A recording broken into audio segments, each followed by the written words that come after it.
What exactly is a network?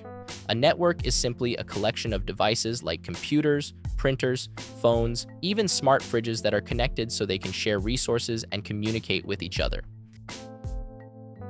Let's take your home Wi-Fi as an example. Your laptop, your phone, maybe your game console, they're all part of the same small network. This kind of setup is called a local area network. When these devices are connected, they can share files, print wirelessly, and access the internet, all thanks to the network. Let's look at a concrete example of a very basic network setup. We've got 3 PCs, let's call them Bob, John, and Sally, connected through a hub. A hub is an old, outdated networking device. It doesn't have any intelligence. When it receives data from one device, it broadcasts that data to all devices connected to it, whether they need it or not. Because of that, this network is considered a single broadcast domain.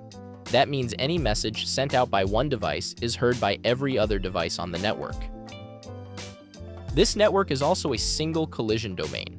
In other words, if, for example, Bob and John try to send data at the same time, their signals can collide, causing network interference and forcing the devices to resend the data. This was a common problem with early networks. This is about as simple as a network can get. And while you might still find this configuration in some very small or older home networks, even most small office and home setups today use more efficient devices like switches and routers. What does a switch actually do? A switch is a device that creates a separate collision domain for each device connected to it. In other words, it segments the network into smaller, more efficient parts. Each of these segments allows devices to communicate without interfering with each other, reducing collisions, and improving overall performance. This means that 2 computers connected to different collision domains can send data at the same time without any issues. Looking at the network shown here, Bob and Sally, or John and Sally, could both send messages at the same time without interference because they're on different collision domains. But if Bob and John try to send data at the same time, a collision could occur since they are on the same collision domain. So far, so good. With the switch in place, our network now has 2 separate collision domains. That means Sally's device, connected to the switch, can send or receive data at the same time as Bob and John, who are connected to the hub without any interference. That's the benefit of splitting up collision domains. But this brings us to another important question.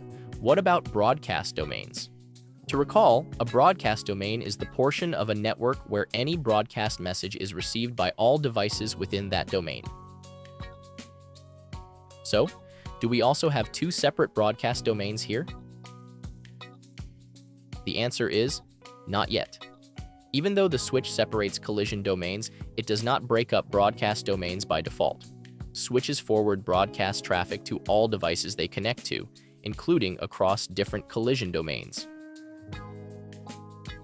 Now you might be wondering, wait, do switches really forward all types of messages they receive to everyone on the network? Good question. Here is the key. When Bob sends a unicast message specifically to John, the switch uses its MAC address table to forward the message only to John's port, not to anyone else like Sally. Switches learn and use MAC addresses, so they know exactly where to send unicast traffic. However, if Bob sends a broadcast message, like an ARP request or a DHCP discovery, then Sally receives it too. More on ARP request and DHCP discovery in later videos. So, until we add a device that can break up broadcast domains, like a router, all of these devices, Bob, John, and Sally, are still part of the same broadcast domain.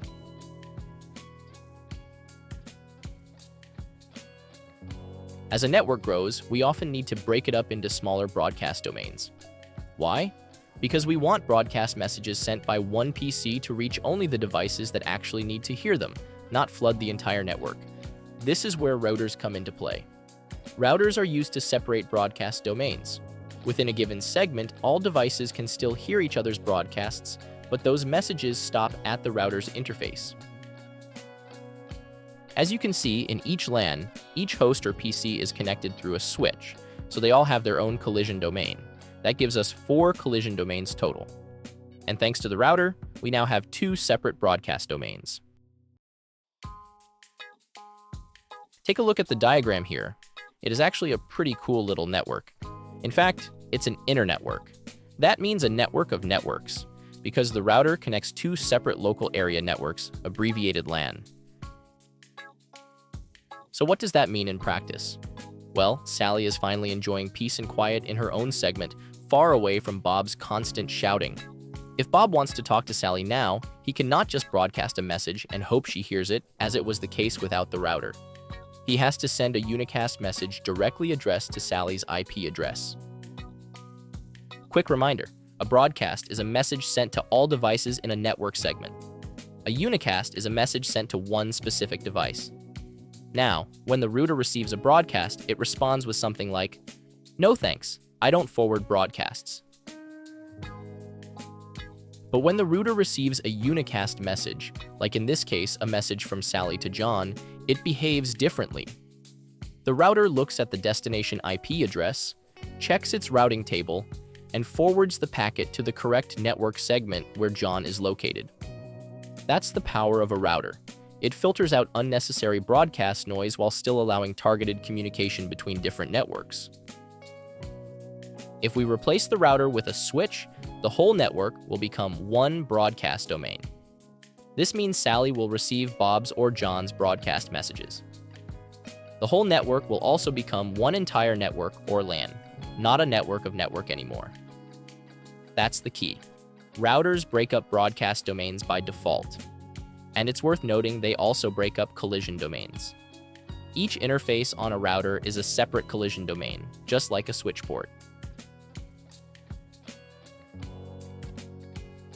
So, to recap, a hub operates at layer 1, the physical layer of the OSI model. It has no understanding of addresses. It simply forwards every signal it receives to all connected devices, whether they need it or not. The messages handled by a hub are called bits or signals. A switch operates at layer 2, the data link layer of the OSI model. It uses MAC addresses to forward messages. The messages handled by a switch are called frames. Very importantly, if the message or frame coming to the switch is a unicast message, the switch forwards it only to the intended recipient. If it's a broadcast message, it forwards the frame to all devices within the same broadcast domain. Additionally, switches learn MAC addresses by looking at the source address of incoming frames and building a MAC address table, also called a CAM table. CAM stands for Content Addressable Memory. CAM table is used to map MAC addresses to switch ports. This allows switches to forward unicast frames efficiently. Moreover, unlike hubs, switches support full duplex, meaning devices can send and receive data at the same time. And finally, switches can be configured to restrict which MAC addresses are allowed on each port. This is a basic form of port security.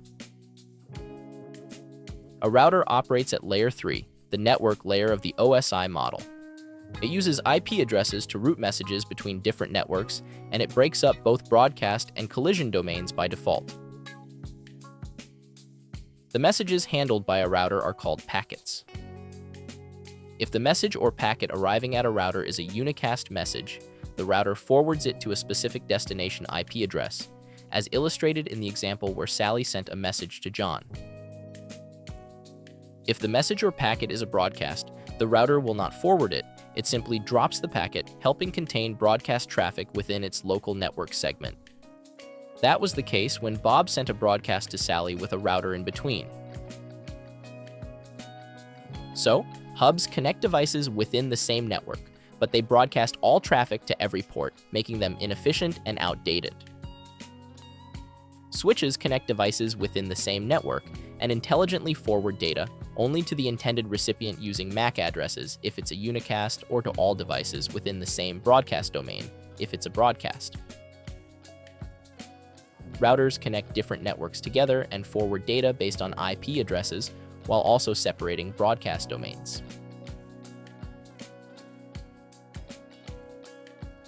Let's do some exercises to see if you've grasped the concepts covered in these videos. Consider the following network. Bob sends a broadcast message to Sally. Who will receive it? You can pause the video to answer.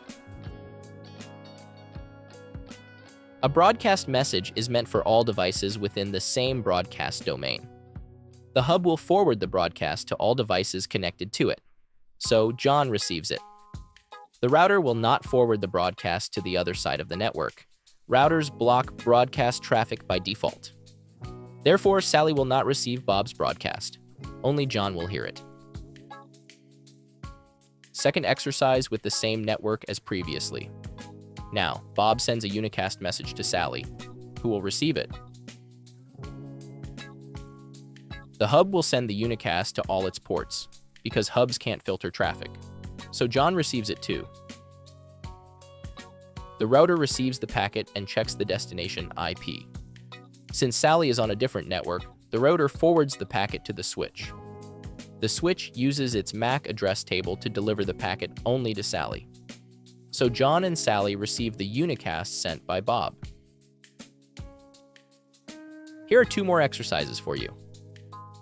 I would like to hear your answers in the comments. Consider the present network. Bob sends a unicast to Oscar. Who receives it? And finally, one more exercise with a different network. Oscar sends a unicast to John.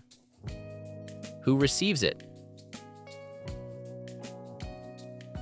So now you understand what a network is, and the key differences between hubs, switches, and routers. More importantly, you see why routers are essential for creating networks that are both scalable and efficient. If you found this video helpful, give it a like, and don't forget to subscribe for more deep dives into networking concepts, real-world setups, and hands-on labs. In the next video, we'll explore how devices actually find each other on a network using protocols like ARP and DHCP. You won't want to miss it. Until then, stay curious, stay connected. Bye-bye.